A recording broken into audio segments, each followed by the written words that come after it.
Oh, Merry Christmas, ladies and gentlemen. It is that time of year. Brit and Jacob to the movies is back once again with yet another episode. I am Britton. And I'm Jacob. And welcome back to the show. We are going to be doing a Christmas movie marathon for the next month. I am very excited for that. Jacob, we're going to be talking about a classic today.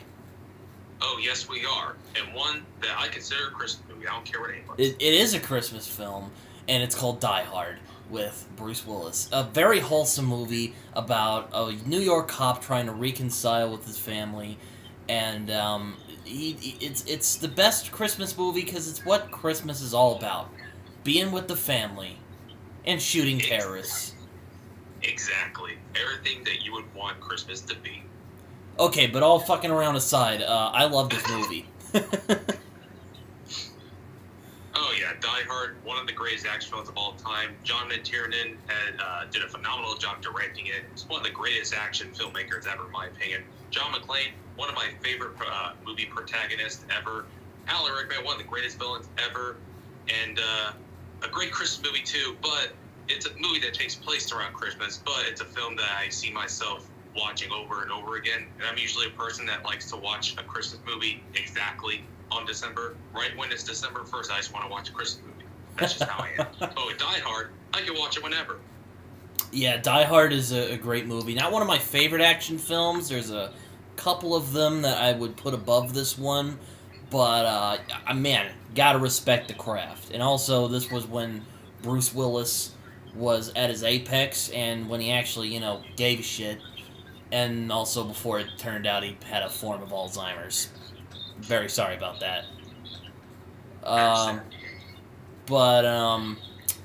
Yeah, Die Hard. I really enjoyed this movie because it's not your standard action movie, but because people are idiots, they got the wrong lesson from this movie and then started doing Die Hard on a X or Y. There have been many rip-offs of this movie. Air Force One, Speed, which are also very fun movies in their own regard. I'm not gonna say they're bad. I actually quite enjoy those movies. But this one takes the cake because, this film is surprisingly intense. You kind of think, oh, this is gonna be a dumb action movie with, machismo and dumb one-liners. And oh yeah, there's certainly some of that in there. But there is also a lot of heart and a lot of emotion, and surprisingly, it's well written. Extremely well written and extremely well directed too. As I said, John McTiernan, I think he's one of the greatest action filmmakers ever. Predator, I love, and I enjoyed Last Action Hero, and Die Hard is another one of his greatest, in my opinion. Oh yeah, agreed. Bruce Willis was known as like a comic actor before he did this. Mm-hmm. And this is the one where everyone was like, "Ooh, okay, I think Bruce Willis got some range." It's like he's actually really good. Yeah, no, people give Bruce Willis a hard time, like, "Oh, it's Bruce Willis," but I think Bruce Willis is a better actor than some give credit for. I grew up with this movie, so yeah. That's fair. I do enjoy this film. I really like this for the same reason I really enjoy the first 3 Indiana Jones movies, because the hero just gets his ass handed to him throughout the entirety of the movie. I like that John McClane is just a guy, but I'll get into that as this movie as we get along in this movie. But I like that this movie, you feel the intensity of the movie, Oh, you do. As you said, it's way more intense than you would expect. You just think it's going to be like a typical action movie, but no. Like, you get John McTiernan to direct it, makes it so much more elevated and so much more memorable. And this film feels low budget in all the best ways. Oh yeah, John McTiernan was on a roll in the '80s. He made this. He made Predator, which I actually like Predator more, if you ask me. But, that's just me. We also have one of the greatest cinematic villains of all time, so, That's always fun. Hell yeah. And apparently John McTiernan got arrested for... He got arrested, actually, for perjury. Yeah, I heard about this. Oh, wait, I thought he was British. No, he's from America. Oh, I thought he was British for some reason. Anyway, I'm getting off topic. Die Hard. Fantastic movie. Perfect film to start the Christmas season with, because it's just enough of a Christmas movie, even though it came out in July of 1988, or that's what Wikipedia says, and, well, we know how accurate they are. It is a Christmas movie. That's a hill I will die on. Hey, I'm not gonna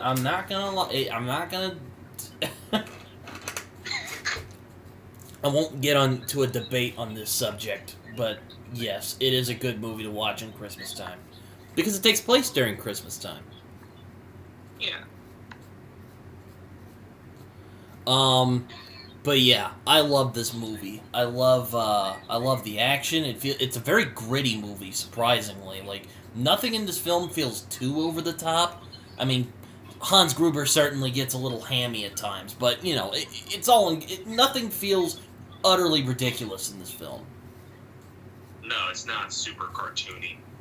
Yeah.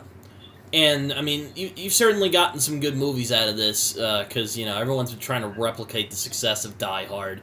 I mean, we also got Die Hard 2 with the just amazing line, Yippee-ki-yay, Mr. Falcon. Oh. Oh, boy. Jeez. Yeah. But yeah, I enjoy this movie. I really do. What do you think of Die Hard, Jacob? Oh, I love it. One of the greatest action films ever made. As I said, John McClane, one of my favorite movie protagonists. Alan Rickman, one of the greatest villains. And John McTiernan did a phenomenal job directing it. I think this might be my favorite of his, though Predator is a very close second. Yeah, no, I'm more of a Predator guy, but, you know, that might just be me, because, you know, I like sci-fi action. Also, we get the greatest, greatest bait. I like Predator more because of the bait and switch of that movie, but again, I'm getting off topic here. But, I enjoy this movie quite a bit. And it's good for a very good reason. Oh, yes. It's one of those, it's a classic for a reason. And, Yeah. Die Hard's also just clever because John McClane, very tough to kill. Indeed. Yo, have you ever seen the trailer for this movie, like the really old one from the 80s? Oh, boy, yes I have. Oh my gosh, I love it. I love the music they use. It's so Me great. too. It's like, I love it. Maybe I'll edit this a little bit and add it in. Hopefully I don't get copyrighted for it. Actually, that might not be a good idea. But, you know, but every time I see it again, I always think of that trailer. Just like, you know, that's interesting. I know. Especially back in the day, usually trailers were like, eh. But the Die Hard trailer, oh man, it's amazing. I also think it's funny that the guy who played Carl Winslow from Family Matters is the other cop in this movie. Oh yeah. Yeah, he's Al. I think that's funny. That's very But yeah, this movie has a lot of heart, surprisingly, and it also has a lot of emotion, surprisingly, for a movie of this caliber. And again, very gritty. A lot of, like, McClane gets his ass handed to him in this, like, a lot. Oh yeah. Like, he's barely scraping by. Yeah. He's barely scraping by with his life, and, yeah. But yeah, we've screwed around far enough. Let's get into this Christmas movie of questionable origin. Yes. So we begin the movie with John McClane getting on the plane to New York, and I remember Chris Stuckman. If you remember, he made his film about action heroes a long time, or he made his video about action movies a while back. And I have to say, just one of the things I really like about this movie is that John McClane, smartass, kind of an insufferable prick, loves to annoy people with his one-liners. But at the end of the day, he is just a guy. He is just a regular dude who just got caught up in this bizarre, awful situation. Yep, and he gets his ass handed to him. Yeah, same thing with Indiana Jones. Like, he's not like, shooting people and spitting one-liners, though. Well, he does do that, but it's... my point is, he's a regular dude. Like, he's afraid of flying. He's, really nervous when he, comes back to his wife, And this movie is just really tightly constructed, If I ever ran a class about, screenwriting 101, how to write movies good, Die Hard would be one of them, surprisingly. I know a lot of people would be like, there's better written movies out there. Well, you know what? Fuck you. Exactly. That's all I'll say about that. But yeah, I love how this movie goes out of its way to go like, look, John McClane might kill terrorists and be kind of a prick. Still, just a guy. He does, like, action hero stuff, but, he's just a dude. Yeah, and even though he is a prick and a smartass, for some reason he's extremely likable. Oh, yeah, he's fun. He's so fun. Like, he just... Oh, man. Just him and... I love him and Hans go back and forth, but, again, that's later. But, yeah, so...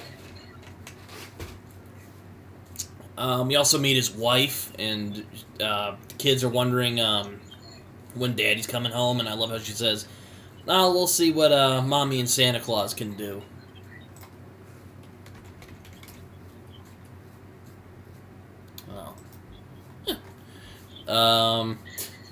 So John is basically going to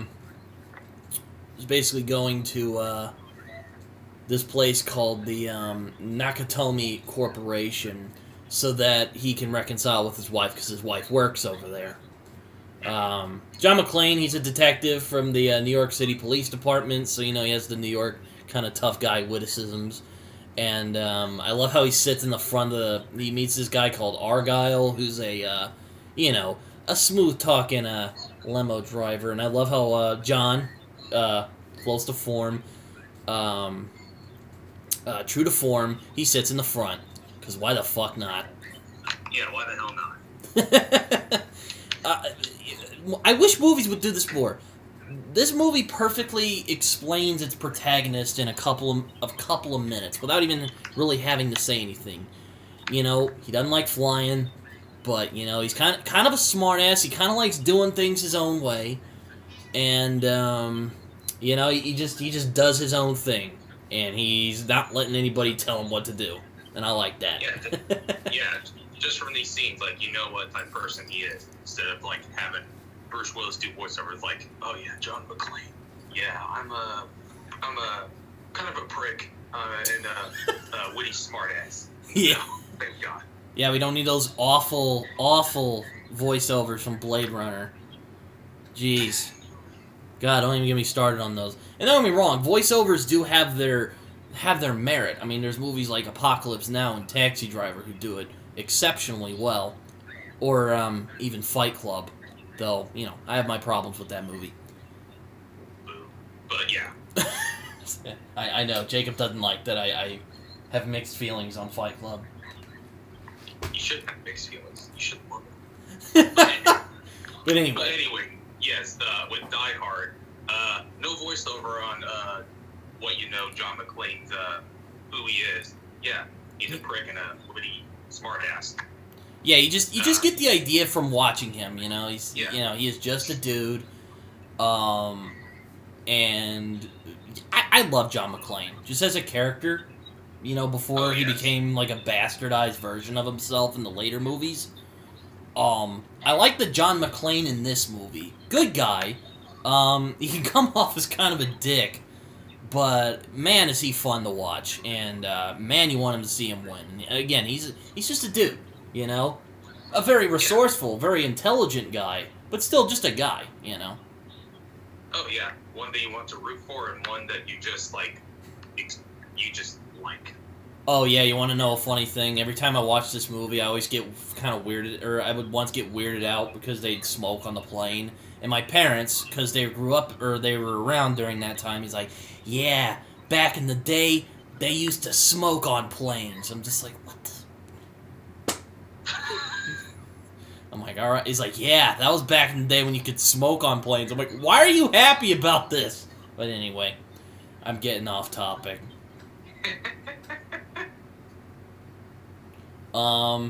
So I like how he has conversation with him, and again, using the conversation to explain why he's there. He's there to see his wife, and they had a fight some months ago, but unfortunately, fortunately, he's going to come to Los Angeles to see if he can, make up with her.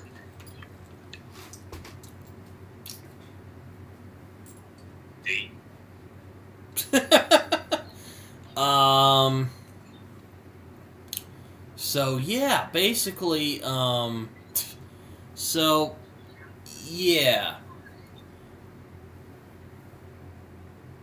Okay. Alright, so John ends up going into the hotel, or not the hotel, the Nakatomi Corporation. He goes over there, they're having a Christmas party, because it takes place during Christmas.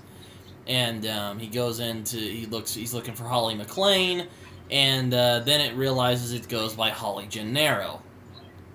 Now, again, going back to, I think this film has hidden strengths, it shows, it doesn't tell, which I appreciate. Exactly. I appreciate movies more that show and don't tell. I mean, I know there's people who might get annoyed at people yelling at the screen about how movies should show and not tell, but I mean, film it's a visual medium as much as it is one with dialogue and people running around and doing stuff. Indeed, and it's a lot more challenging, and I appreciate people that challenges themselves when they show and don't tell. Oh yeah. Telling is a kind of an easy route to do, but showing, much harder task. If you pull it off, you have a bright future. Yeah, so we meet all of her co-workers, some of the people. One of them's pregnant. You also meet this guy called Ellis, who's just the worst. Oh boy, yeah. Literally the most stereotypical 80s yuppie that isn't Patrick Bateman. Though, to be honest, This guy... I mean, the only thing I'll say about him is at least he's not a psychotic maniac like Patrick Bateman is. God help us all if he were. That'd be a whole different movie. Oh, Jesus, yeah. Now I'm thinking about it. Just imagine it. Just Patrick Bateman in Die Hard. Just brutally murdering everybody. It would be completely different. Because he's contacting Hans Gruber. He's like, do you like Huey Lewis in the news? He's like, what the fuck? Yeah, no. Or he's asking if he likes Phil Collins. He's like brutally murdering the guy. He's all pissed off that the guy has a different card. I don't know. But, that'd be a fun mashup. I'd see that. Die Hard, but American Psycho. Actually, that sounds like... Actually, that sounds like the laziest way to pitch a movie. Just imagine you're just like a studio executive and this dude just comes off the street and just goes, I got an idea.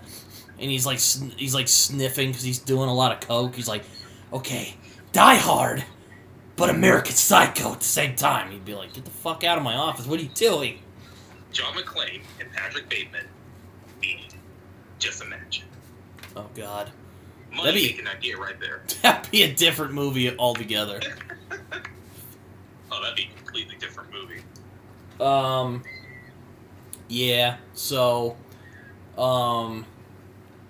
anyways, McClane ends up meeting with his wife again, and I love the performance. She's just like, oh, it's a part of relief and part of like, shit, what are we gonna do? He now knows, like, going by my maiden name now, which we end up realizing she's going by her maiden name now, so they're kind of on the rocks right now.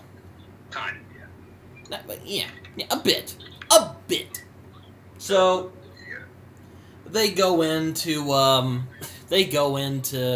hang out, and they start talking, and I love how she tries to kind of level with him, and just goes like, "Oh, I missed you," and then John just kind of goes off, and they end up having another argument about what happened, and what happened 6 months ago. And again, I love how the movie doesn't really need to tell you what they talked about, because it shows it to you.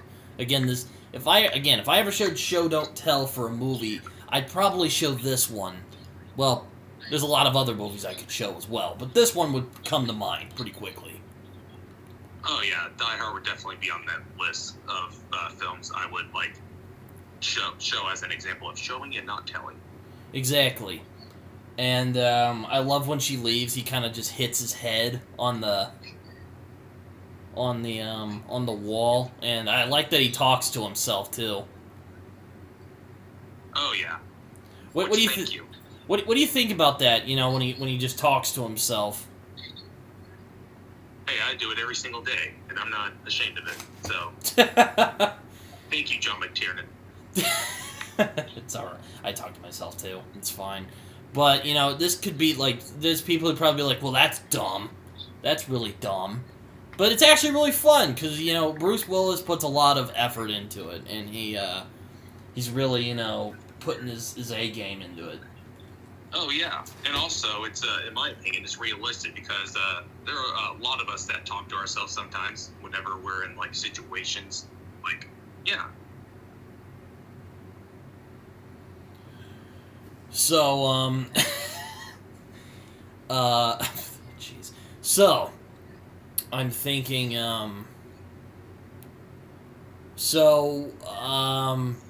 McClane ends up getting comfortable. He's in his wife beater. He's got his pants on. He doesn't have his shoes on, which we'll get to that later. Oh, Jesus.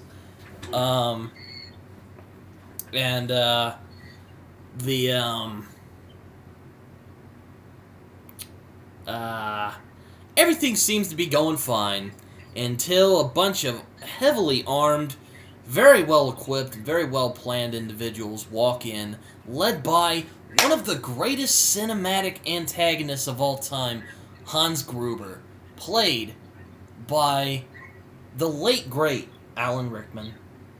Hell yeah. I'm gonna let you explain. What do you think about Hans Gruber and Alan Rickman's performance in this movie? A movie's hero is only as good as his villains, and Alan Rickman is, in this movie, is the prime example. As I said, he's one of the greatest movie villains of all time, because he's not just a bad guy, but he's also extremely entertaining as well, and likable for me personally. Yeah, he's fun. It's one of those. Entertaining to watch. It's one of those cases where it's not what you do, it's how you do it. Execution is everything. It's all about the execution, as we like to say on this show. Oh, yes. And this easily could have just been a really hammy, over-the-top, almost Bond villain. Which is actually what I like about Die Hard. It's almost a kind of dichotomy, this just kind of regular dude going up against these, James Bond-like villains. And, he's got all the... this part could have easily been hammy if the wrong actor was chosen for this role. And Alan Rickman apparently had not acted in a movie before this one. He was mostly a theater guy. But, man, he kills it in this. He is phenomenal in this. Alan Rickman playing this character makes him so much more likable. And, as you said, it could have been extremely hammy, but you get Alan Rickman to play him, you're just like, damn. Seriously, it could have been the eye-rolliest of eye-roll villains, where he's just like, give me all money, and, super, again, like a Bond villain. But again, Alan Rickman he plays it so brilliantly. He does it with almost a tongue-in-cheek type of, he does it with a very tongue-in-cheek, performance. Yeah, he likes hearing himself talk, and yeah, he's very full of himself. But, you know, it works, because, you know, he's so full of himself, and he, you know... Like, if they had played it straight, I don't know if it would have worked so well. Nah. Rickman knows how kind of hammy this performance... Or maybe not hammy, but he knows kind of how silly it is, and he just kind of leans into it. And he actually gives him a lot of depth, you know? Oh, Like, quite a bit, yeah. like, he's not like, well, you know, not in that he's like a very complex villain or anything. He's very straightforward. He just gives him a lot of meat, you know? Yeah. Like, he genuinely feels like a threat. Like, he is not, you know, he's not fucking around. But he feels like a guy, you know? He's not just a, you know, cartoon. Like, if this was anybody else playing him, yeah, he could have been just like a, you know, typical Bond villain. Lord, I'd be rolling my eyes asking where the cat's at if it was somebody else. Where's my cat to pet so I can twirl my mustache and pet my cat looking menacing? But nope. Not with the Alan Rickman in this movie. Yeah, no, he still feels like a regular guy, but it's almost like he's in on the joke, you know? He kind of, like, yeah, this dude's super full of himself, and he's like, you know, he's very much in control. He's just, he loves it. He's like, I love it. I love it. Love it. But yeah, Hans Gruber, great villain. I love him. And I love how he just goes, ladies and gentlemen. It's like super polite. Yeah, and, not a bad guy. Not at all. And we also meet one of the most famous mooks in cinematic history, Carl, a big, gigantic German man with an AUG weapon, assault rifle, who really gets the hard-on to kill John McClane, but again, we won't get into that just yet. Hilariously, Argyle just is not. He's like, oh well, I guess this isn't working. He doesn't understand what's going on. I love that throughout the movie. He's like, what is going on? Come on, I'm just chilling here. You know? Yeah. And all right. So yeah, I think McClane hears what's going on, and then he just ends up slipping away into the building, see what he can do. And this is where we get one of the greatest cat and mouse chases in cinematic history, I might say. Couldn't agree more. There's some I might personally like better, like, you know, No Country for Old Men, for instance, or Heat. But this one is just, oh my god, ramps the intensity all the way through. Oh, absolutely. Just, and the whole movie is this. It's not just like a couple scenes. No, it's the whole movie. Oh yeah, 131 minutes of intensity. Oh my god, yes. Wait, is it 131 minutes? Oh yeah. Oh yeah, 132 minutes, but yes. So Gruber basically is Gruber is just kind of hanging out, taking hostages, you know, doing his thing. And he ends up talking to one of the executives, a guy named Joseph Takagi. I'm sorry, I'm not Japanese, unfortunately. Or I'm not Asian, unfortunately. And it turns out that Gruber is actually posing as a terrorist, so he can rob $640 million in untraceable bearer bonds in the building's vault. Which, wow, that's a lot of money. Quite a bit, yeah. Yeah. The guy's like, look, man. I don't know what... He's like, look, man, I don't know what to tell you. He's like, you know, I don't have the keys for this, so, sorry, man, can't help you. And he's like, oh, well, that's unfortunate. On the meanwhile, John McClane's kind of scrummaging around, wondering what the hell is going on. and he ends up unwittingly witnessing Hans Gruber shooting the guy in the face with a gun, very coldly. Very. And he ends up tasking Theo, who's basically the electronic guy. He'd be the electronic guy if this were a modern movie, to break into the vault. And I forgot, that I was like, wait, how does he know what Hans looks like? When, Hans was disguised, in air quotes, when he was posing as a victim. And I'm like, oh yeah, he saw him when he shot the guy. That's right.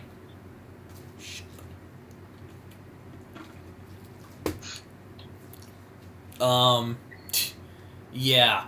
So, yeah. But again, one of the things I really like about this movie is that it's almost these two different styles of movie kind of coming together. Like, yeah, gritty New York cop meeting with James Bond villains. And you might think, wow, that's dumb.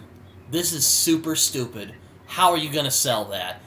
This movie does it. Like, I'm not, like, this film does it somehow, and I don't know how. What do you think, Jacob? Yeah, you would think those two things, you'd be like, oh, like, on paper, that sounds like a dumbass thing.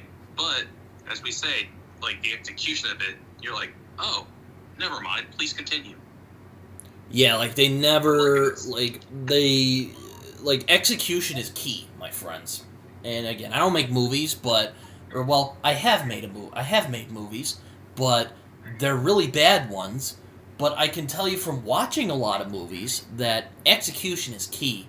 And what makes this film awesome is the fact that you're always on the edge of your seat. Indeed. It's nothing but just, like, intensity throughout this movie. Oh my gosh, like, he gets shot, stabbed. There's one moment later that I will not mention, but Jacob, I hope you know what I'm talking about, that just makes you squirm. Oh god, yeah. We'll get to that.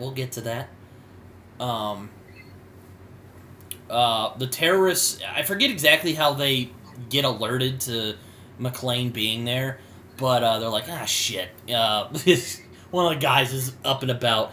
And another thing I really like in this movie is that John McClane is a very resourceful individual. Oh, indeed. And that's not just a wise-cracking smartass that just, like, shoots about. No, it's very resourceful. Yeah, no, it's not Commando where Arnie just fucking shoots everybody and no one's like, and the guy and the mooks have a stormtrooper aim. Have you ever seen Commando? Oh god, yeah, I have. Oh, Commando. I was wondering if you'd seen it because I'm like, oh my god, that movie is amazing. It is the most 80s action film of all time. Oh, it has 80s written all over it. Oh my god, I love it. It's so fun. Like, not one of my favorite movies, like, it's almost a parody of it, but I like that it's almost a parody of itself. But anyways. Yeah. Oh, yeah. I'm getting off topic. I'd say Die Hard's better than Commando, but just, I think of Commando when I think of this for some reason. Makes sense. This is like the more like grittier, real-world version of what Commando would be like, if you ask me. Indeed. Absolutely. Or maybe grittier. I don't know if this would happen in real world. I mean, he'd probably he probably would have gotten killed somewhere. If this were real, I'm sure he probably would have gotten killed somewhere in this situation. Yeah. But a movie's got to happen, so what are you gonna do? Yeah, what are you gonna do? One of them is a guy named Tony, the terrorist, gets sent after McClane.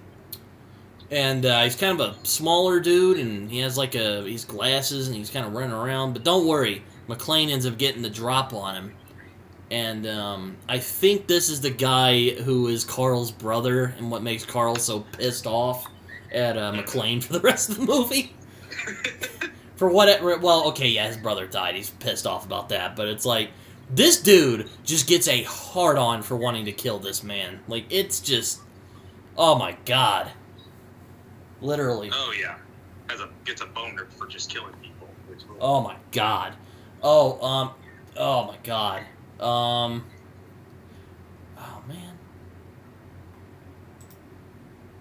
I want to pleasure myself, I just kill people. What? Just... Porn overrated. Killing people? Oh, yeah, that's the way to do it. Porn overrated. Oh, Jesus Christ. What have we done here? So, McClane ends up tackling Tony, and he basically takes him down and accidentally, like, kills him. He didn't mean to kill him. But then it makes one of my favorite gags of the movie is when there's like, hey, go look for Tony. They go over there. They find him in the elevator, and he says, I got a machine gun now. Ho, ho, ho. Alan Rickman saying ho, ho, ho. Snape saying ho, ho, ho. I'm complete now. Well, Bruce Willis wrote it, but yeah, it's really good. I love it. He ends up using the radio to contact the LAPD, who, of course, I love how the LAPD are just like, yeah, right. Yeah. It's like yeah, right. Yeah. And they end up sending Carl Winslow himself, Al Powell, I forget his name. Hold on, let me look, because I'm looking at the Wikipedia page here. Reginald VelJohnson is the guy's name. Carl Winslow himself playing Al Powell, who basically becomes John's sidekick throughout this thing. What do you think of Al Powell in this movie? Also, what a name, too. Yeah, that's quite a name. But you know what? I kind of enjoy him. Of course you do. Yeah. If we didn't have John McClane, let's have him. But yeah, what do you think of this guy? Oh yeah. As I said, I personally enjoy him quite a bit in this film, and that's something I'm not ashamed about.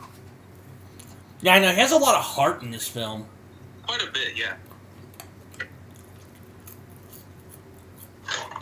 Like, he's enjoyable, but he has quite a bit of heart to him, as you said. Mm-hmm. Like, he's not just like the sidekick for me personally. He's not just the guy who John has witty repertoire with. He has some depth to him. Yeah, exactly. And he actually has a really nice little arc in this movie. He does. And the sidekick in this film has depth to him, which is what I love about this film. Mm-hmm. Like John McTiernan was able to give even the sidekick some depth and make him likable and entertaining as well, and not just a sidekick that helps McClane. Mm-hmm. And I appreciate that. I love their repertoire too. Just two guys. It sounds like the Rick and Morty gag. Just two brothers. Just. Have you ever seen that one? Oh yeah, just two brothers. I love how he cracked. He's like, it's just two brothers. Anyway. So, on the meanwhile, McClane starts going ham. He concocts a guerrilla war with these gangs. He's not, there's going down with a fight, and then there's what John McClane's doing. Oh, Jesus, yeah. Like, he just shoots everybody. Maybe he doesn't shoot everybody, but he fights tooth and nail. Like, this man... Jesus, yeah. This man takes action movie hero to a new level. Oh, God, he does. He creates a whole new definition of it. Most definitely following in the Indiana Jones category. Oh, hell yeah. Except maybe not as, I want to... A little over the top as Indiana... Not as pulpy as Indiana Jones. Oh, no. But still.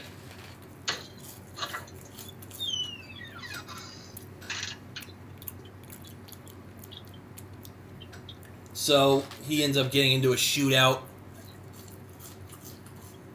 with some of the terrorists, ends up killing some more of the terrorists, and just as Al Powell's about to leave,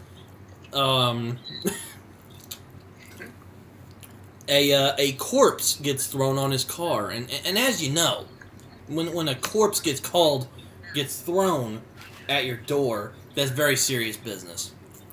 Oh yeah, indeed. Yeah, I love how he just drives off of the ledge.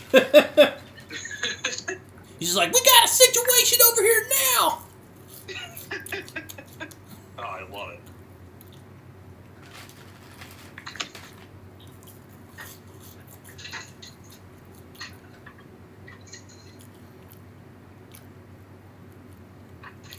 So, sorry if you can hear, I'm eating.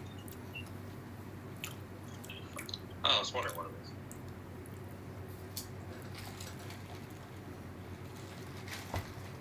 So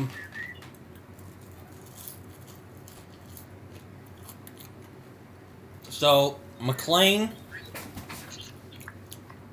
kills some more of the terrorists and ends up getting their bag of C4, which really pisses Hans Gruber off. And you know, I think this is when Hans meets John McClane. And what do you think of their repertoire, Jacob? I enjoyed it. Banter together, very entertaining. Yeah, I know. That's funny. That's funny. You're just like, yeah. I thought it was good. Yeah, it was. I've seen better, but no, I'm kidding. Yeah, I enjoyed it.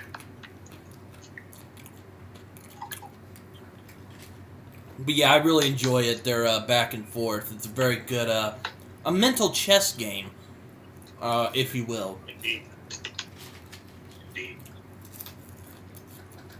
Where the suave, sophisticated criminal goes up against John McClane, this dude from New York. Just has a struggling marriage. It's very sad. He's a witty smartass, yeah.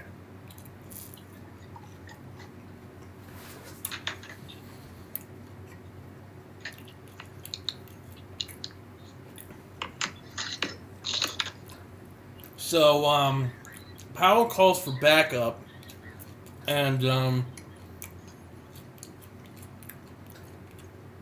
throws some C4 down the elevator shaft, and, causes an explosion that kills some of the terrorists and, ends the assault.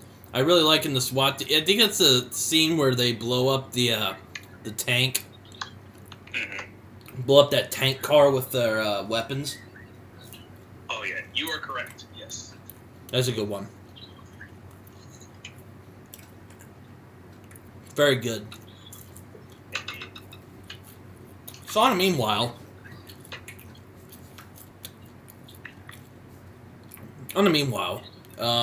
Holly's co-worker, Ellis, a.k.a.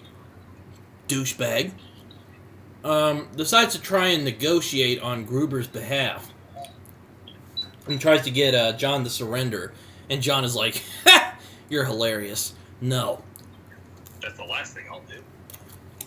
So, Gruber in response kills Ellis, which, you know, that's sad. Moving on.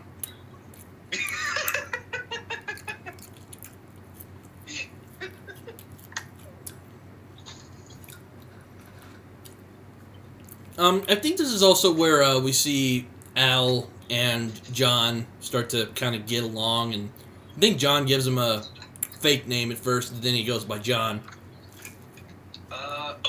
Yes, you're correct. And, you know, they start talking, and Al admits that he had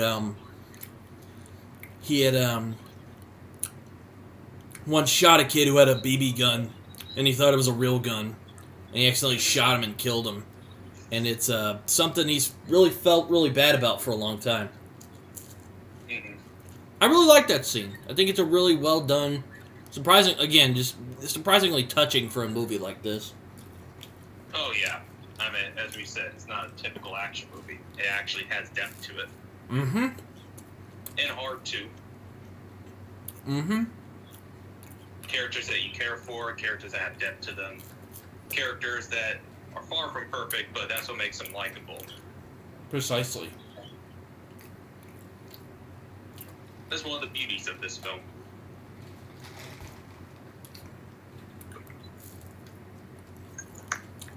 So yeah, Ellis dies, and we're all sad about that. But Gruber decides to Hans decides to go oh yeah, I think we also skipped over when he says yippee-ki-yay, motherfucker, and kicks the explosives down and blows up some of the terrorists. Oh yes, one of the most iconic movie lines ever. And he's like, "You think you can go with us, Mr. Cowboy?" And he just goes, without missing a beat, "Yippee-ki-yay, motherfucker!" Boom! Oh, I love it. Or a yippee-ki-yay, Mr. Falcon, if you're watching the censored version on TV. Oh, Jesus. I'm glad I didn't watch that. That would have fucked with me. I would have been like, wait, didn't he say Mr. Falcon? I'm like, oh, this is the censored version. Glad I watched the original one. Yippee-ki-yay, motherfucker. That is a billion times better than Yippee-ki-yay, Mr. Falcon. What were they thinking when they did that? Could have thought something better, Mr. Falcon. Mr. Falcon! You remember Chris's video when he talked about Die Hard 2? And he's just like, yippee-ki-yay, Mr. Falcon. Yeah. And he just looks down like, what is my life right now? He's like, this is my life. Yippee-ki-yay, Mr. Falcon. Oh, boy. I mean, yippee-ki-yay, Mr. Falcon? What the hell? Might as well just said, Falcon Punch! Have you ever seen You're Next? I've heard of it. I haven't seen it yet. Oh my god. Some friends and I was spending the night at a friend of mine's house and we watched it. We thought it was going to be like a serious horror movie. Well, one of the guys goes over and just we just laughed so hard, and he just gave her a Falcon punch, and it was hilarious. You gotta see it. You'll know what I'm talking about when you see it. But it is hilarious. Now I need to watch it because from the way they marketed it, it was going to be like a serious horror movie. But now, I'm intrigued to see it. Yeah, that's what I thought too, and I'm like, oh. But it's a lot more tongue-in-cheek than you thought. Pretty much.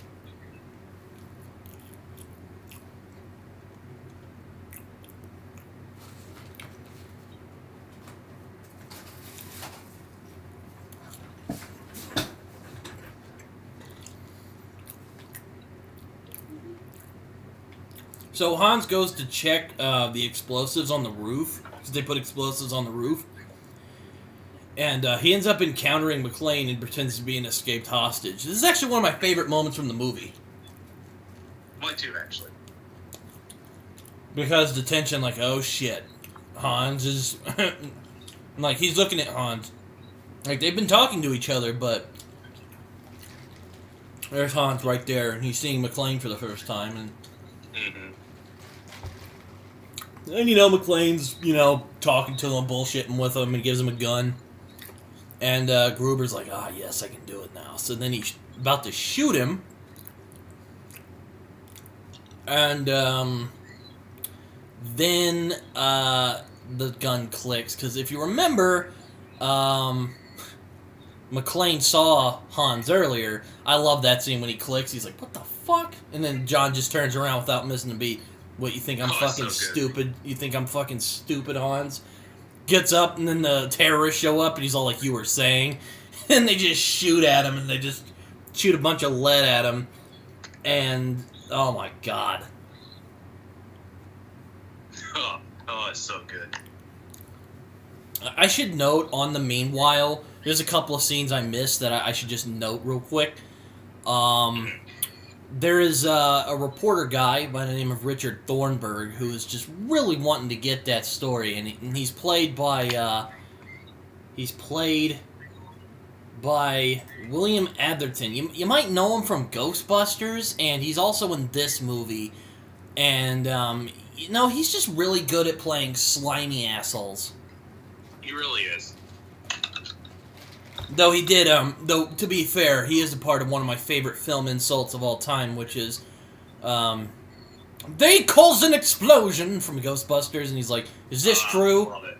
He's like, is this true? And Bill Murray, without missing a beat, just goes, yes, this is true. This man has no dick. It's so good. I love it. I love it! Oh my god. But, I'm a journalist myself, so every time God, journalists get a freaking raw deal in movies, unless it's something like Spotlight, or, All the President's Men, which I still haven't seen. Journalists are God, we're made to look so bad in these movies. They're often they're always dogging people, invading private space, they're idiots. It's just, good God, I hate this guy. Yeah, fuck him. Yeah, no, it's just he makes the rest of us look bad. I know he's a fictional character, but I know he's fictional, but still, it's oh my God. He's probably the only part of this movie where I'm okay, that is a little ridiculous. Little bit, yeah. But don't worry, we do get a payoff in this. I also love that I also love when Carl comes back and just smashes all the stuff, and Holly just lightens up. And the woman next to her, I don't know what it is, but she just goes, "Oh man, he is so pissed." Just, I don't know why, Jacob. You can level me out here, but I hate how she says that. I hate it. No, honestly, I thought I was the only one. To be honest, just the way she says it. I don't know. It just irritates me. I know. You might think this is petty, but it's she just goes, "Oh my God!" It's what? Are you Janice from Friends? Hell, she looks a lot like Janice from Friends, actually. Quite a bit, yeah. That's funny I say that, but it's just Jesus, man. You're killing me, Smalls. I don't know what it is, but great. It's a great scene though, because I love how Holly just smiles and she just goes, "He's still alive," and she's like, "Well, what do you mean?" She's like, "Only John can make someone go that crazy," and I'm like, "Yeah, boy." It's one of the greatest spouse moments where you're that's my wife right there. We're totally gonna have sex when we get back from this. Absolutely. It's gonna be amazing. Let's die already. Unless he dies.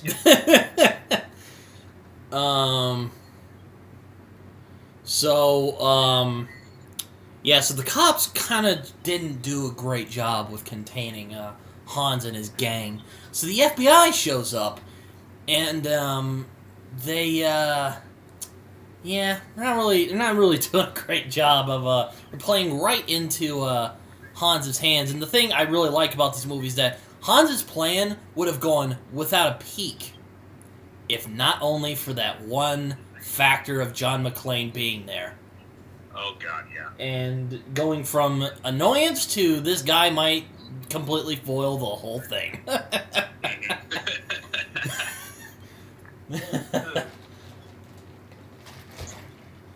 I love it. It might just be me being, might just be being weird, but I like that. It's a well-planned thing. But again, just that one thing that could completely screw up everything, and it does. It's like Murphy's Law for these guys. Exactly. So they ordered the power to get shut off, which they do. Oh yeah, I forgot another scene. I like how Holly stands up to Gruber, and she's like, and she's like, what idiot put you in charge? She's like, well, you did after you shot my boss in the face. So, good job for that. And I like how he just kind of smiles like, all right, I respect this. She's like, look, we have a lady who's pregnant. We need to, sit her down so she can chill. And he's like, fine, whatever. I don't care.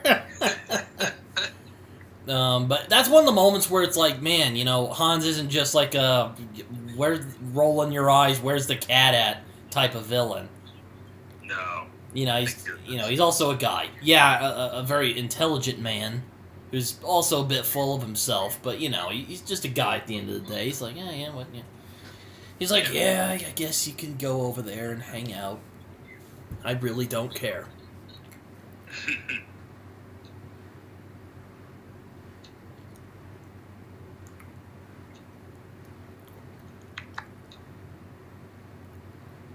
So, he ends up disabling the final vault lock, and the gang start taking the bonds, just as they had planned to. And the FBI ends up agreeing to Gruber's demand for a helicopter, which they also send gunship helicopters to go eliminate the group. McClane ends up making it to the roof and ends up realizing that Gruber is planning to blow up the roof to kill the hostages and fake his team's deaths so that they can manage to use this distraction to get away from the crowd, which is, damn, cold-blooded. Oh, tell me about it. But John ends up managing to get everybody off of the roof just in time, and I really like how he's also afraid of heights, that is very relatable to me.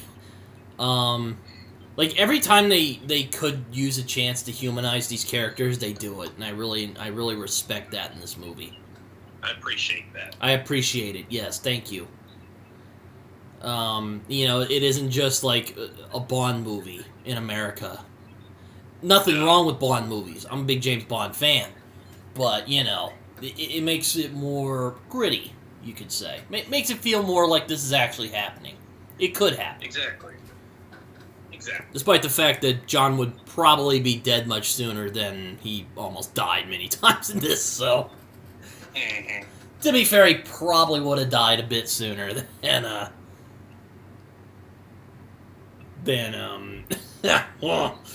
oh, jeez. So, oh yeah, I forgot to mention our reporter friend, ends up exploiting, just, again, God, he makes the rest of us journalists look awful in comparison. Again, I know he's fictional, but I will die on this hill. Don't be like Richard Thornburg, journalists. I know you're watching this channel. Don't be like Richard Thornburg. Also, don't be like Dickless from Ghostbusters either, because that never helps. Yeah, don't. Y'all are better than that. Well, he deduces. He sees it from the. God damn it! All right, I'm getting ahead of myself.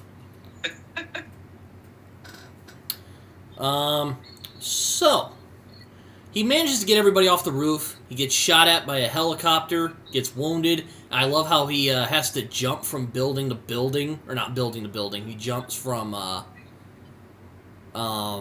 he jumps down the building. He uses uses one of those fire escape things to roll down. Oh my God, that's so intense. Oh, tell me about it. Seriously, like, I have a fear of heights, and again, I love how they give John, like, he's, like, mentally, like, okay, I can do this. Going back to, every time they take the chance to, give these characters human depth, they do it, and that's respectable. It makes the film feel more grounded, Indeed. And, he's just like, okay. Then he jumps down and, ends up, getting down and barely survives. You're just like, oh my God.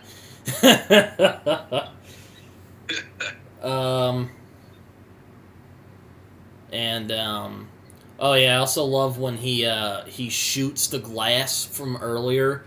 And we also get the just the squirmiest moment of this movie, where John, barefoot, they shoot the glass around him, so he cuts his feet on the glass so he can get to where he's going. Like, God.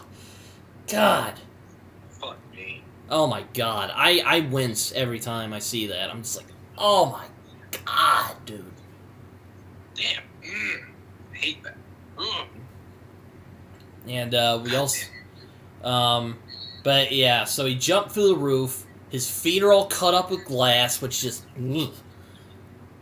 And I really love the scene where he talks to Al on the radio, and he just goes, he doesn't know if he's gonna make it out, and he just goes, I need you to tell my wife something. And he's like, all right, and then he goes, just tell her I should have been behind her more. And I told her she was the best thing to happen to a bum like me, and yada yada. But I love the line she says, she's heard me say I love you 1,000 times, but she never heard me say I'm sorry. Which, I don't know about you, that's beautiful, man. It is. I think it is, anyway. It's quite beautiful. It's very bittersweet, and you're like, oh, you do got a heart, John. Yeah. Even though you're a witty smartass, but, you're not cruel. Yeah, no, he's not just, like, blowing people up. He's just, like, he's a cop. That's the reason he's a cop. He cares about people. Yeah. I blow people up who deserve it. Yeah. If you're like Hans, you'll probably, he'll shoot you. Mm-hmm. Oh, yeah. Oh, jeez. So McClane gets the hostages away from the roof, destroys the helicopters, and on the meanwhile, Carl ends up attacking McClane. And oh boy, what an action scene this is. This guy manages to beat the living hell out of John McClane. But John McClane, like, I love how John's, like, mocking him. He's mocking him. He's like, yo, he squealed when I killed him. And he ends up managing to subdue him, and he shoots him, and you're like, okay, he's dead. We're good. What do you think of the action scene between McClane and one word. And Carl? One word. I only got one word. Intense. I know. Yeah, I know. It's like he's like getting his ass handed to him. He's about to get like choked out, and he throws him around a little bit. Oh hell yeah! But what an extremely well directed scene. Oh my god, yes. Like there's no like shaky cam or anything like that. And I like how it feels like an actual fight. Like these aren't like, martial arts trained guys. You're just dudes just scrapping it. Yep. These two exhausted guys just scrapping it. Yeah, one exhausted guy and another guy's a gigantic German man.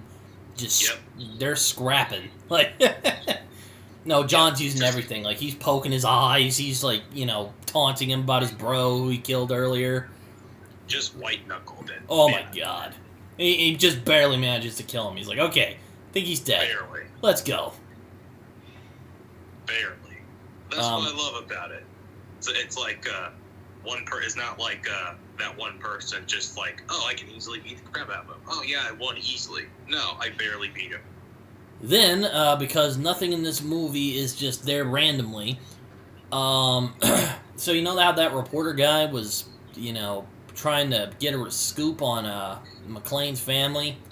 Well, turns out that Hans figures out that Holly is actually McClane's wife.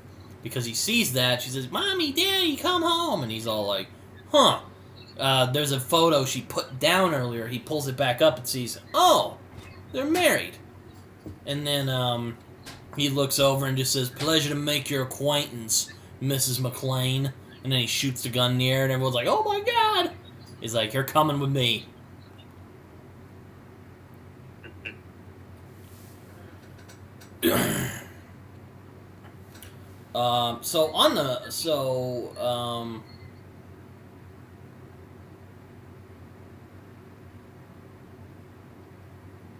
So McClane ends up taking the hostages away from the roof, and he ends up, before the explosion happens, and the helicopters from the FBI get destroyed.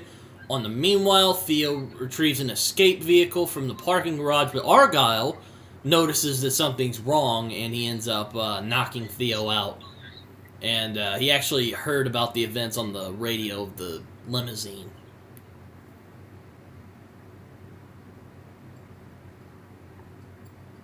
So then, we get to the finale of this movie. Oh boy, what do you think of the finale of the movie? One of my favorite finales ever in action movie history, if I'm going to be completely honest with you. I just love everything about it. Just the intensity of it all. And just gets my heart pumping. I'm like, oh boy.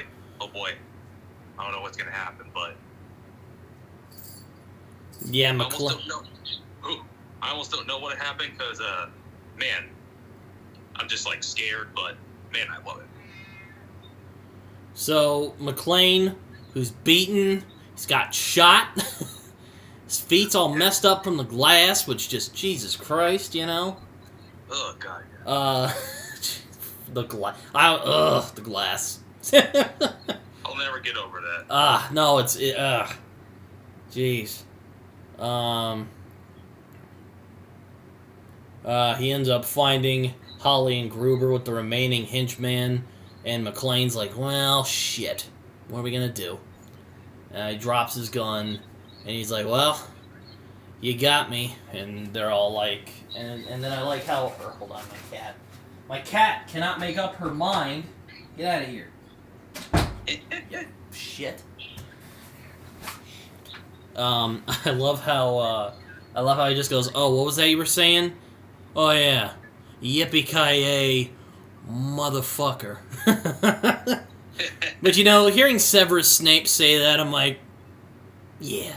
Like hell yeah. That is like, and I like how John just starts laughing. He is like, I start laughing, and then I like how Gruber's like, what the fuck? He's like, well, okay, I guess we're doing this now. And okay, then. It turns out the tape, he has his gun taped to his back, which this scene has been parodied so much. Oh my god. Oh, Jesus, yeah. I always think back to the Always Sunny episode when the Magruders take over the bar, and Frank, who's just a fucking maniac. Just imagine Danny DeVito trying to be Bruce Willis in this movie. Like he's all freaking out, and he's like, and he grabs his two guns and he just starts shooting at him, missing entirely. I always think back to that because it's just, oh my god, it's so hilarious. That's just a completely different movie. Yeah, no, it's like Danny DeVito just like gets his he has it taped to his head instead of his back, and he just takes it off and just starts shooting it, missing entirely, by the way. But, yeah. But yeah, this scene has been parodied so much, like, oh my god. But man, it's been wonderful. Oh man, it's parodies. Oh, it's tension. Oh my god, and I like how he ends up shooting the other guy in the face, shoots Gruber, and then he goes, "Happy trail, Hans." Happy trail, Hans. Yeah, and then he goes to his pistol. I'm like, yeah. And God, it's so intense though, because you're like, what the fuck is he doing? And he's like, oh, he's got a gun. Oh, he shot the guy. Oh my god. It's almost like you can almost get like a sports commentator, just like, oh my god, he's about to do it. Oh, he shot him. He shot him. Oh. He shot him out the window. Shot him out the window, ladies and gentlemen. So he's about to fall out the window, but if I forgot to mention earlier, you know that Tool Ellis? Well, he gave Holly this like watch thing. It's like a bracelet. Well, don't worry, because Hans tries to hold on to her, during the tries to hold on to it so he can get up or whatnot, and John tries to get it off. I don't know if you've heard the story, but apparently they were really going for that naturalistic feel for it. So they had Alan Rickman on this like bungee cord, and on the count of 3 they were going to drop him. Well, McTiernan decided, I'm going to try and get a more natural response out of him. So they ended up dropping him early, so when he drops and you see his face, that's genuine. Very. Yeah, so like when they drop, And apparently Rickman got so pissed, like he didn't talk to him for the rest of the day. He got so mad at him for scaring the hell out of him like that, like he didn't talk to him for the rest of the day. But hey, it was worth it. Yeah, it was. So, I'm sorry, but at the same time, we're not sorry. Yeah, no. How old was he when he did? Oh, he's 42 when he made this. 42 in his first film. That's impressive. It is. Yeah. So Gruber ends up crashing into and tries to make a last-ditch attempt to kill the two. But don't worry, McClane and Class to watch, and not MacGruber. That's the MacGyver parody. Gruber falls to his death, and he ends up falling, and he plats, and they're all like, "Dear God, I hope that wasn't a hostage."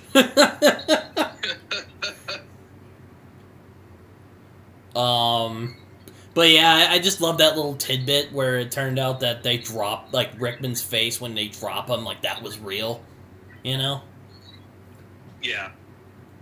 Did you see High Rise a few years ago, or whatever the hell that movie was? That Dwayne Johnson movie it was totally a ripoff. Yeah, Skyscraper. No, High Rise is that's another thing entirely. The Die Hard ripoff. Terrible movie. I'm about to be like, bro, that's such a ripoff of Die Hard. They're not even trying anymore. The worst generic and boring, just don't even begin to describe that movie. They even, make posters where it's just straight up, Die Hard. Even they were aware. They were like, yeah, this is Die Hard, except not as memorable and doesn't have the heart depth to it. It has The Rock. Yeah. Oh boy, Skyscraper. So, on the meanwhile, they get outside, and one of the things that's always kind of bugged me, why the hell did they not take John to the hospital? He just makes out with his wife, gets out there, and him and Al are hanging out yeah, boy. I'm John McClane. I don't need hospital. He doesn't need a hospital. I'm too tough for the hospital. The movie's called Die Hard, not Almost Died and Went to the Hospital, okay? Exactly. Just run with it. I can see John McClane saying that when he's if he's promoting the movie, just yeah. So. Yep.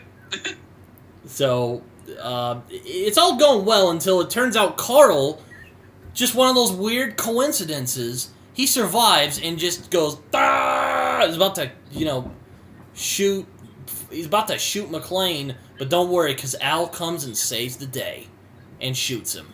But don't worry, this time he got the right guy. Which, nothing is wasted in this movie. I love it.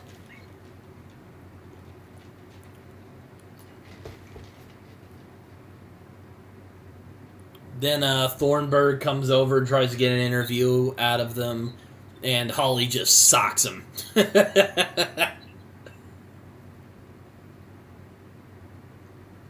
And Argyle ends up going through the parking garage door and ends up driving Holly and McClane together, and they kiss, and it's like a Western. They ride off into the night. Yeah.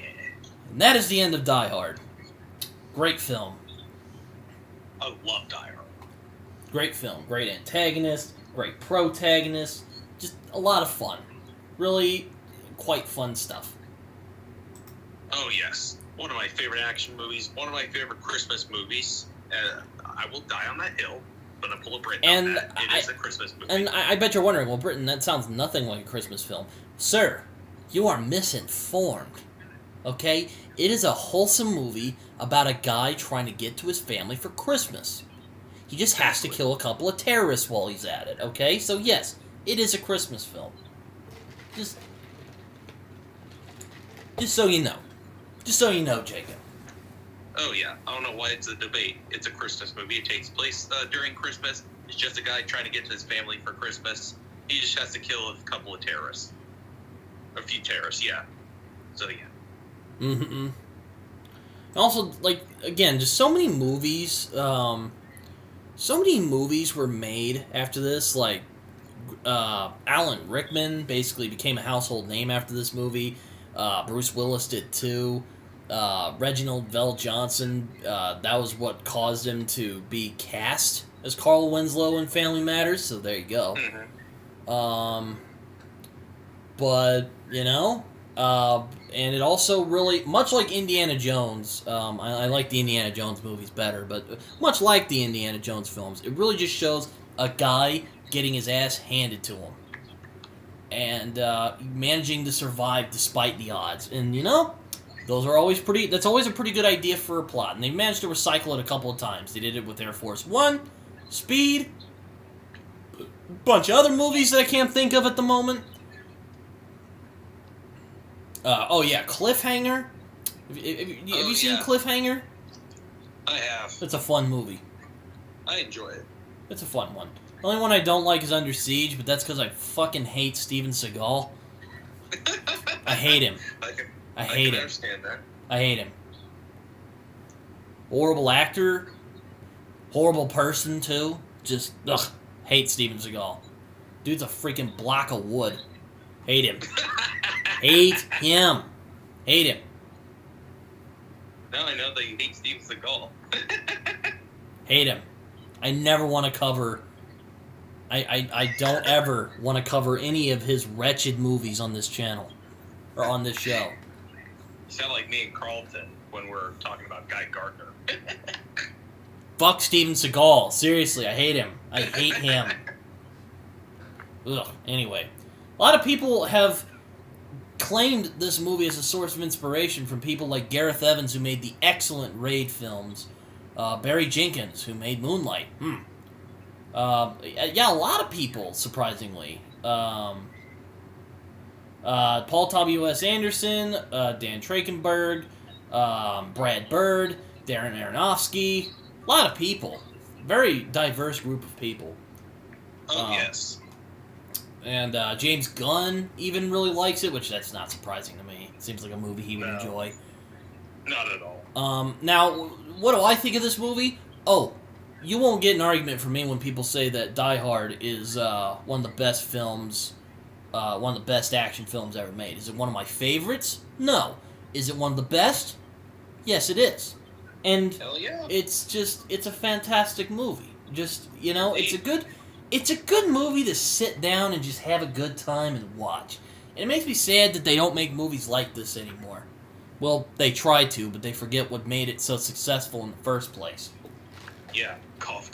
Skyscraper. But yeah, a lot of movies have basically, but yeah, I mean, there have been a couple of sequels after this one. There's some of them been pretty good, and then there's some of them that just aren't. Good day to Die Hard. Yeah. So that's Die Hard. Oh yeah, Die Hard. One of my favorite action films. One of my favorite Christmas films. John McClane, very likable protagonist. One of the greatest Europe movie protagonists. Alan Rickman. Oh boy, do I love him in this film. Oh, it's Everything fantastic. About this film, I love. Oh, it's fantastic. Just great storytelling. This is just good storytelling, really is what it is. Yep. There's more to it than meets the eye. It's emotional depth to it. Well written, well directed. I know. It's just I mean, this made Alan Rickman's career. Like, so many people became famous after watching this. And for good reason. Because,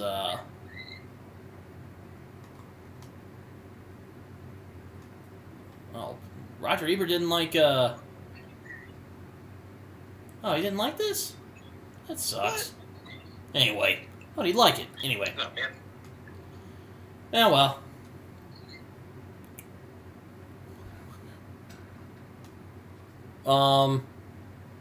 Not really much else for me to say about Die Hard. Just a great movie.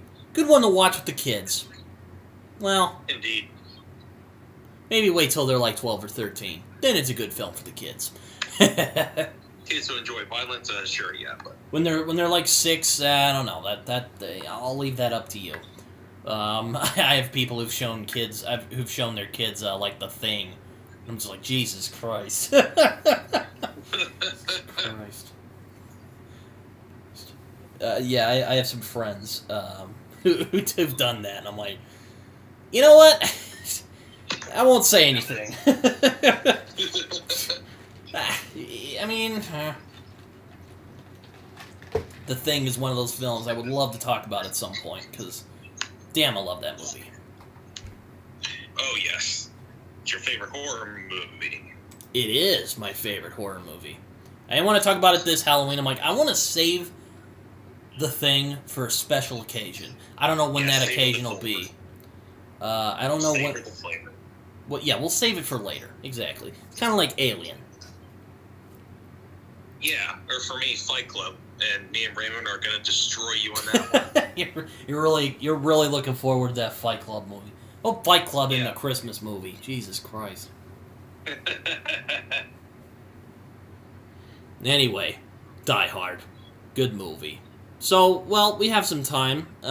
Jacob, have you seen anything recently? I've been kind of, I've been kind of.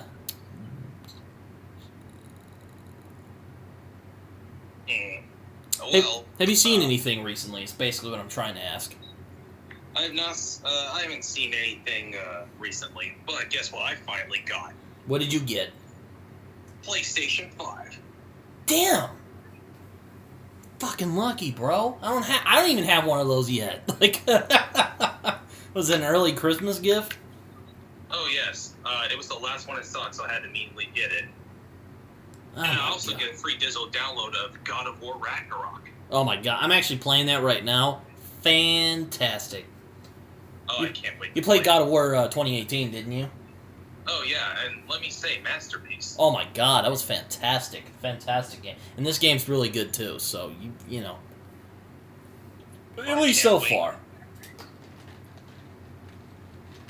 Actually might play that some more today. I can't wait to play it. Ooh.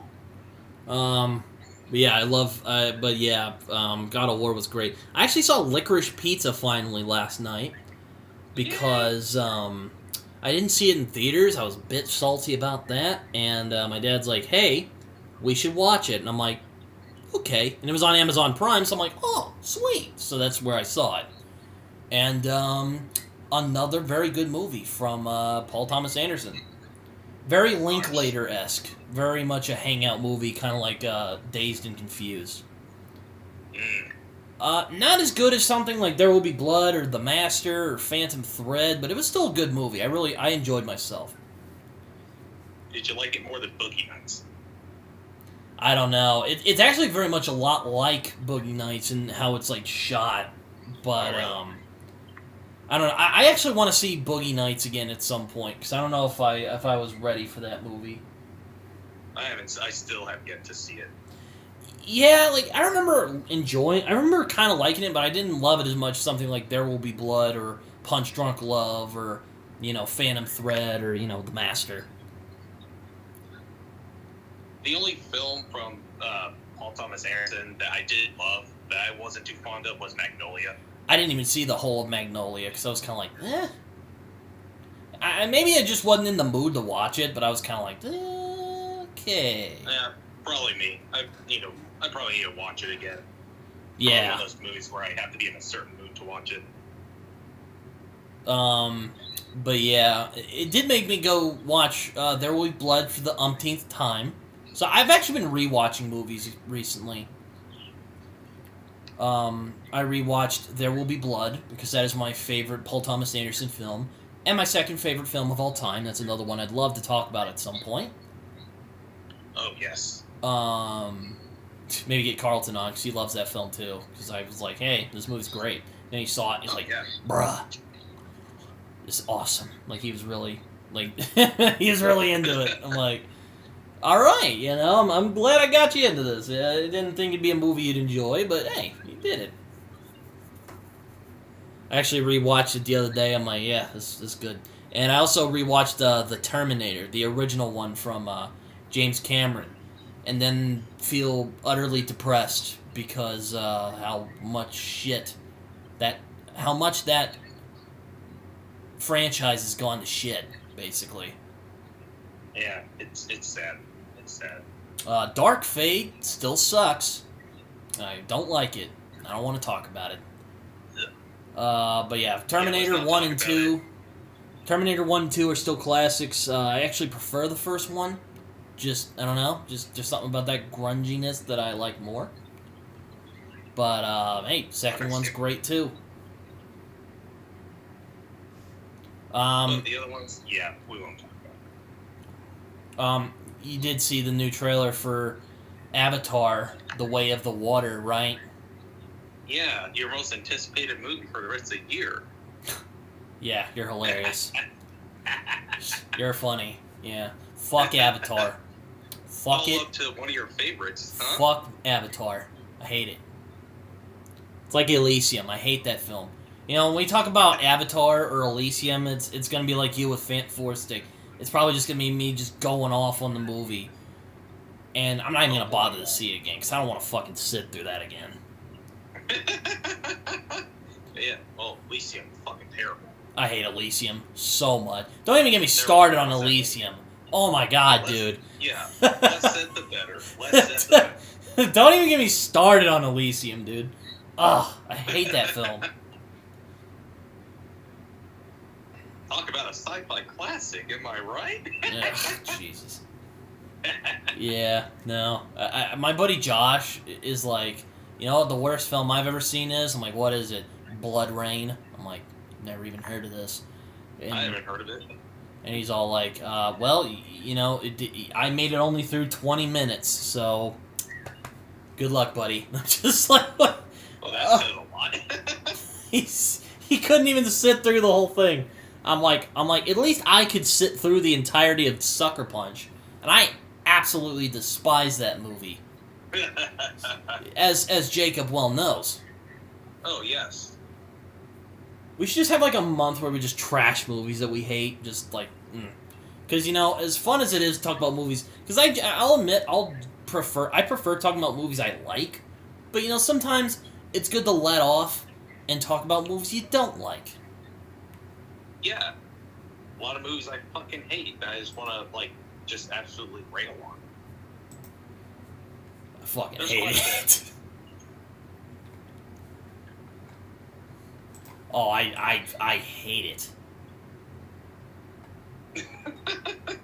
I know Ty's recent worst movie was Moonfall, where he said cinema is dead.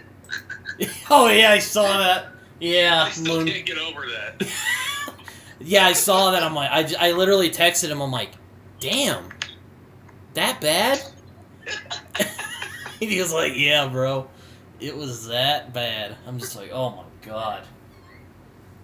We just get that. I just sent him a text with just like laughing emojis when he said cinema is dead. Yeah, I know. I think I saw that comment. I'm just like, oh. I'm like, out of all the movies, like, that's the one where you're like, okay, this is done. I'm gonna... Oh, jeez. Though, getting Whiplash with Ty, that is one I'd like to do in the future. Oh, hell yeah. Absolutely. But, he said cinema was dead. I totally forgot about that. Cinema is dead. After Moonfall of all things, Jesus Christ. That's something I would never expect Ty to say. Carlton, absolutely, but Ty? I was about to say, yeah, that sounds like something Carlton would say, because, you know, he always says weird shit like that. Oh yeah, some new trailers came out. Did you see any new trailers? Oh, a handful. They've been releasing left and right. We finally got a trailer for Guardians of the Galaxy 3. Yes. Yes. What did you think of that? You know? It looks like it's going to be an emotional roller coaster. Oh, boy. Yeah, I know. When Drax just fucking leveled that goat child, like, Carlton. I saw Carlton on Twitter. He's like, damn, bro. That's where we're at? And I literally texted him back. I'm like, yeah, damn, he just leveled that kid. Like, Drax does not give a shit. And he's all like... Drax is like, fuck them kids. Yep. I'm like, I love Drax. Drax, didn't you have a daughter? Like, what the fuck? Drax at that point is like, I don't give a fuck anymore. I'm just gonna do whatever the hell I want. And also, we finally got a new trailer for a new Indiana Jones movie. Did you see the trailer? Yeah, in the Dial of Destiny. Yeah, and all I can say is me on my knees praying to God, don't be bad. Please, God, don't be bad. No, please be good. Please, to God be good. Now, let's be fair. I don't mean to interrupt you. Let's be fair. I mean, if Steven Spielberg is not directing, James Mangold, he is a good choice. Oh yeah, I was just about to mention that. Oh. Like, if there's anybody else I would want to direct the Indiana Jones movie, it'd be James Mangold. Yeah, he seems like he would be the... I mean, Logan, one of the best comic book movies ever made. Walk the Line, even though I don't really care for biopics, one of the best biopics ever made. Agreed. What else did he do? He did 3:10 to Yuma, which was really good. Very good. Ford or Ferrari, which I haven't seen, but I've heard it's good. Great movie. Love it.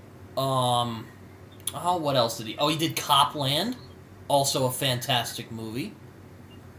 And I personally really enjoyed The Wolverine up until the last 15 minutes. Yeah, I also enjoyed The Wolverine. That is a very good movie. I'll admit, the third act is kind of ridiculous, but aside from that, it was really good. I enjoyed myself. Yes, so James Mangold, I think, is a very talented director, so I'm trusting him with this fifth Indiana Jones movie. And the de-aging technology actually doesn't look terrible. No, it looks good, actually, from what we're seeing. Though everyone's kind of nervous, like, oh no, Indiana Jones is going to time travel. I'm like, guys, he fell out of a plane on a raft, and he didn't splat. Come on. Come on now. Though I have a feeling, because, Harrison Ford, God bless his soul, he's almost like in his 80s. He is 80. He is 80, thank you. This feels like a swan song to him, or at least Indiana Jones anyway. Yeah. But again, who else could play Indiana Jones? We're doing an Indiana Jones-a-thon in 2023. That's just guaranteed. Damn right we are. I have my Indy Jones movies right here. I'm gonna watch them. It's gonna be fun. Hell yeah. But yeah, nobody else can play Indiana Jones. He is Indiana Jones, Harrison Ford. Yeah, I'm like, no, like, maybe you could pick some actors who could play Indiana Jones as well as Harrison Ford can, but dude, Harrison Ford is Indiana Jones. Hell yeah. Like, I'm 80 years old, but I'll still do most of my stunts, even if breaking my arm in the process. It'll be worth it, hopefully. Yeah. So Matt respects to Harrison Ford. Yeah, let's just hope he isn't phoning it in, like in some other movies he's been in recently. Oh, God, no. I don't think so. He seems to have a lot of passion for Indiana Jones, so. Which is good. God help us all. It's just, I'm like, you can't get any worse than you can't get any worse than Kingdom of the Crystal Skull. And I was having a discussion with a friend of mine the other day, and he was like, bro, Indiana Jones has gone through some silly shit, like the whole airplane thing. I'm like, look, everyone complains about the fridge thing, and I'm all like, that's not why I didn't like, I don't care about that. I don't like that they didn't make Indy vulnerable. And you think, oh, he's older now. You'd think he'd be even more vulnerable than he already is. They didn't do that in Kingdom of the Crystal Skull, but I'll save that for the Kingdom of the Crystal Skull review. That's why I don't like Kingdom of the Crystal Skull. Oh yeah, but the first thing is dumb, but him not being vulnerable, yeah. But, I mean, yeah, that's dumb, but, Indiana Jones is, it does a lot of dumb shit, so that's not one that really bothers me. And it's not terrible. People have said it's like one of the worst movies ever. I'm like, it's not terrible. It's just silly. Exactly. And not in the good way. Yeah, all the others are silly, but, they're executed very well. Again, all about the execution. Yeah, exactly. That'll be a t-shirt. But yes, I am curious to see how they'll do the Dial of Destiny, and yeah, this is probably going to be like a swan song for Indiana Jones. It just seems that way. Like, what else could you do with Indy? Harrison Ford is 80. Yeah.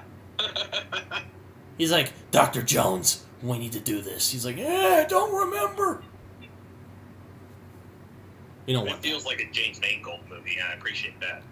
Yeah, no, I'm just like Disney, give him free reign, you'll be fine. He'll probably make something good out of it. Yes, just have James Mangold just make the film that he wants to make, and we're good to go. I mean, again, I'm surprised no one's gone like, oh man, Spielberg's not on it, it's gonna suck. So I'm glad. So I'm glad they're not doing that, but everyone's kind of like me. We're just hoping, please don't suck. Yeah. And as I said, if there's anybody else that would want to direct it other than Spielberg, it'd be James Mangold. Like, I was about to say, like, I don't know if I would have thought of him at first, but he is a very good choice. Very good. And I'm just hoping he brings Indy back to why we liked him in the first place, is that he's a guy, he's just a dude. And make him vulnerable, like he's freaking 80.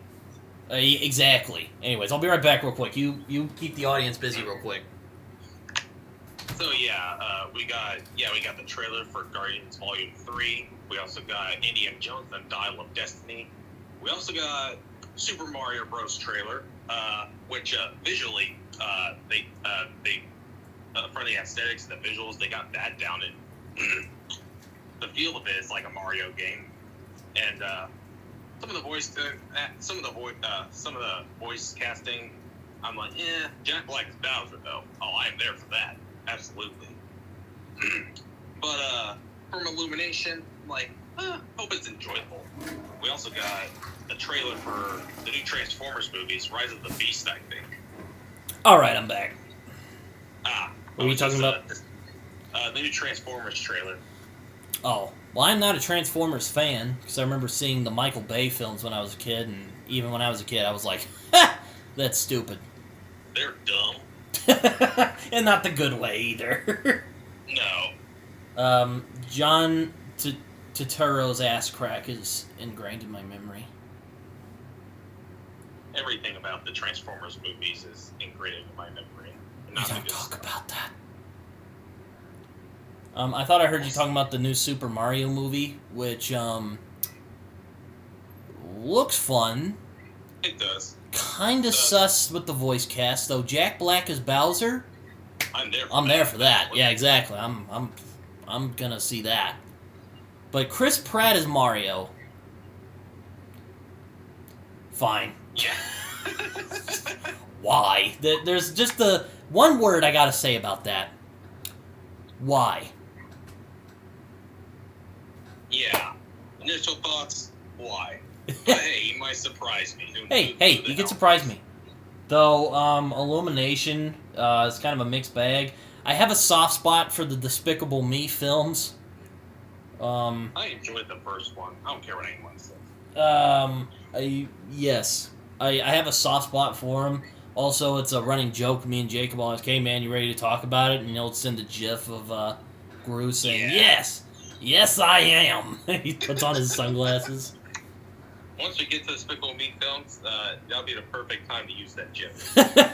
we're gonna talk about Despicable Me. Oh my! Yes. Oh my God! We're gonna meme the shit out of that. We're gonna make T-shirts. Brandon asking me, "Are you ready to talk about this movie?" And me sending the group gif. Yes, I am. But yeah, back to the Transformer movie. Not looking forward to that. The only one I've heard is kind of good is the Bumblebee film with Haley Steinfeld, which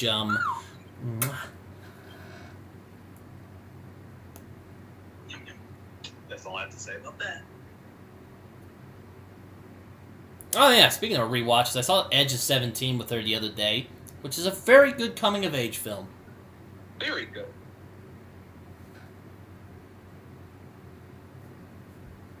Yeah. Yeah, it's a very good movie, I agree. But yeah, so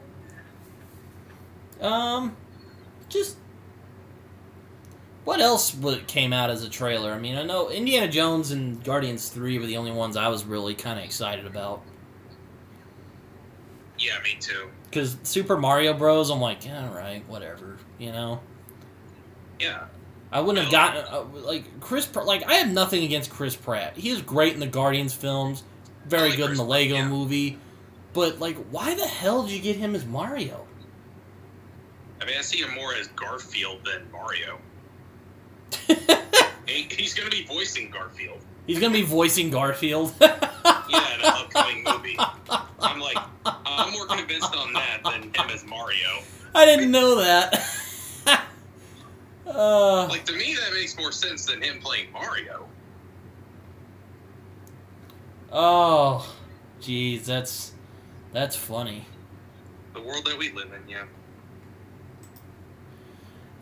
Though, you know, Chris Pratt, I've heard he's a very nice guy, and, you know, I wish him the best and whatnot, you know.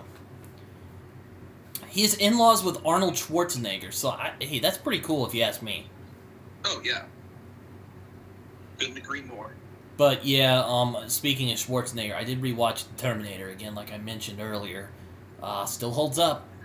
Though that weird, like, robot skeleton is kind of weird, like, it looks a little dated, but at the same time, it adds to the creepiness of that thing.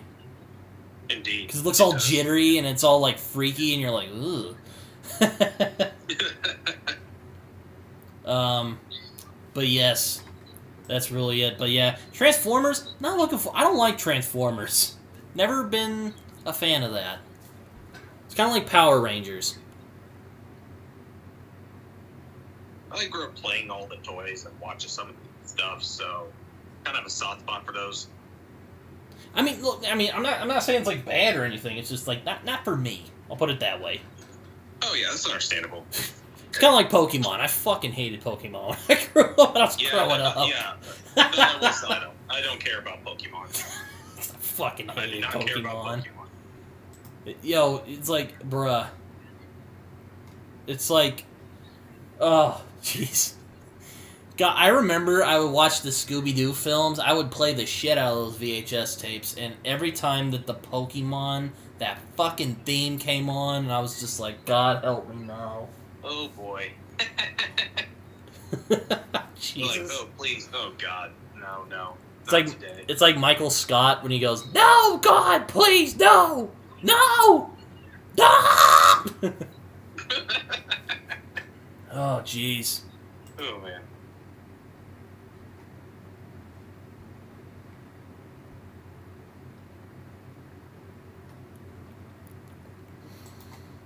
But yeah, I'm not looking forward to Transformers. I remember watching some of the movies when I was a kid, the ones with Shia LaBeouf in it, and wasn't impressed. Yeah, they're Michael Bay movies, and not in a good way. Yeah, bad. I don't like them. Probably some of the most inane action films I've ever seen in my life. Just, you know. All the typical Michael Bay-isms. Though apparently the 1980s animated version, according to Taig, is actually very good. So, you know, we'll see.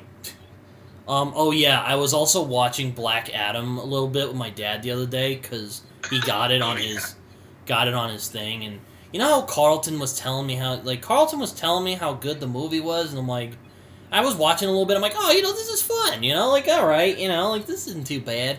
Then we get to just, okay, you know that scene in Taken 3 where it takes like 10 shots for Liam Neeson to get over the fence? Oh, God, don't even remind me. Do you remember that?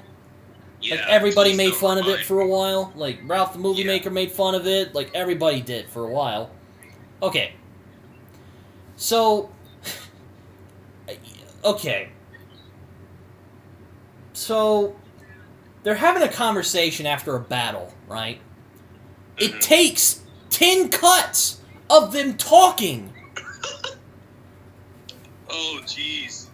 Like, oh, jeez. Did you see Black Adam?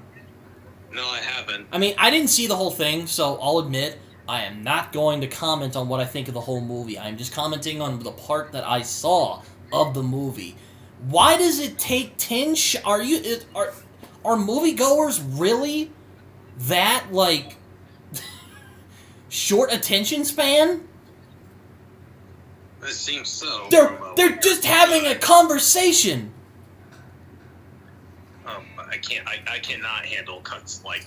Oh my god! Like literally, they're like, "Oh yes, cut, yeah, cut," and they're just like talking. I'm like, "Why are you cutting that much? You're just talking." Oh boy. You know, I'm like, oh god, and now I might have to put myself through the movie so I can make fun of it with you. But that scene is just, that made my eyes sting. Like, I'm not even kidding. Like, sorry, Carlton. Like, if you've gotten this far, I apologize. But like, oh my god, my eyes were stinging. I'm just like, why the hell are they cutting so much? I think we need to do audio commentary for Black Adam. Yeah, we just get drunk and audio commentary over it. Yeah. I'll watch it. I'll watch it. Yeah, I'll watch it. I might like it, I might not. Who knows? It's the DC. Like, God, they should just let that die. Seriously, I mean, okay, we got James Gunn on there now, so maybe there might be some good stuff. Not for Carlton, because I know how much he just loves James Gunn. Yeah, I know. I guess he doesn't like his humor. I don't know. I don't know. Family Guy, but I mean, you know, I wouldn't call James Gunn my favorite director, but he is very good. Like, no, I like James Gunn. Not one of my favorite directors, but he's a good director. Yeah. Anyway. Jeez. But yeah, so yeah, I watched a little bit of Black Adam. I asked my dad, I'm like, yeah, are you liking this movie? He's like, yeah, it's kind of dumb. And I was reminded of Tack 3 In, which is why I call Taken 3. So that's what they put on the title of the posters, like Fam 4 Stick. Tack 3 In. Oh, jeez. Don't even talk about Fam 4 Stick. Ugh. Seriously, I kind of feel bad for, Josh Trank, because he only had that one good movie with Chronicle. Yeah, and he just kind of went to shit. Yeah, he went to shit. Then he came back from his hibernation and made that shitty-ass Capone movie. Oh, jeez. Well, not much else going on. It's just, jeez. Well, you said you had your pick for next week, so what do you got for me? I got another classic, Home Alone, but Raymond Watt will be returning. Oh, Brandon. Raymond Watt. Oh, Raymond. Okay. I'm like, I thought you said Brandon. Raymond. Awesome. I love Raymond. Oh, yes. As usual, he's been harassing me, so I was like, you know what? Come on, Home Alone. He's wanting me to see The Sword of Doom, which I got here from Amazon, which, by the way, if you want some good Criterion picks for not as much money as you'll get at, like, Barnes & Noble, I would recommend using Amazon. I mean, I know Jeff Bezos is a prick, but they get their stuff in on time. They do.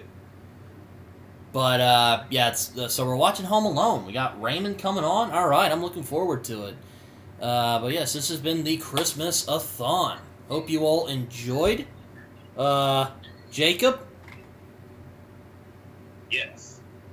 Did you enjoy yourself? Did you enjoy talking about Die Hard? Oh, yes, I did. I enjoyed myself. And Die Hard is a Christmas movie. But yes. I had a lot of fun. All right. But yes. But yes, ho, ho, ho, ladies and gentlemen, Merry Christmas. I hope you all enjoyed this episode of Brit and Jacob the Movies. I have been Britton. And I've been Jacob. And we do it for the love of the movies. Yes, we do. All right, take care, everyone. Goodbye.